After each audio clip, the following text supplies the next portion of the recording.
Hello student.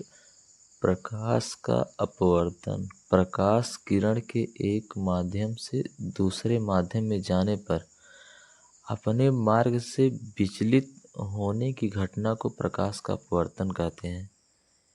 ये मान लीजिए आपका M1 M2 दो माध्यम का सीमा पृष्ठ है जिसपे एक अभिलंब है N1 N2 और इसको बोलते हैं आपतन बिंदु। माना एक किरण O से चली जो विरल माध्यम में है।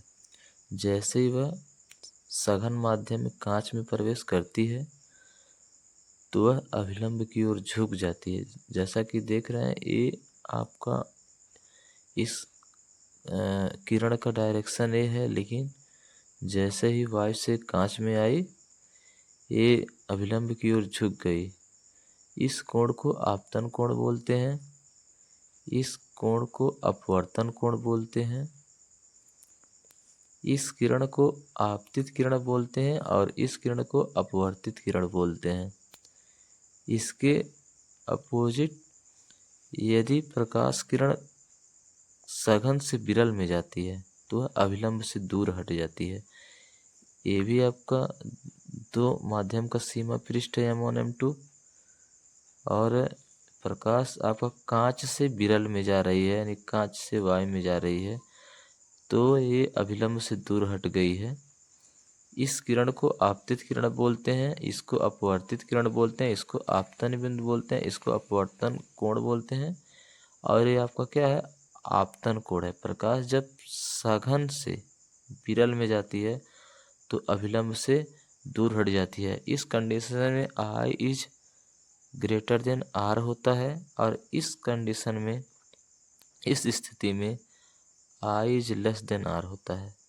यानी यहाँ जो कोण I है, एंगल I है, R से बड़ा होता है और यहाँ पे जो एंगल I है R से छोटा होगा।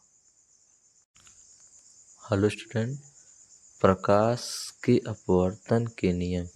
प्रकाश के अपवर्तन के दो नियम होते हैं।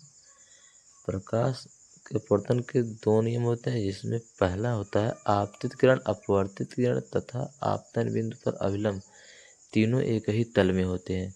जैसे मान लीजिए ये आपका दो माध्यम का सीमा पृष्ठ है,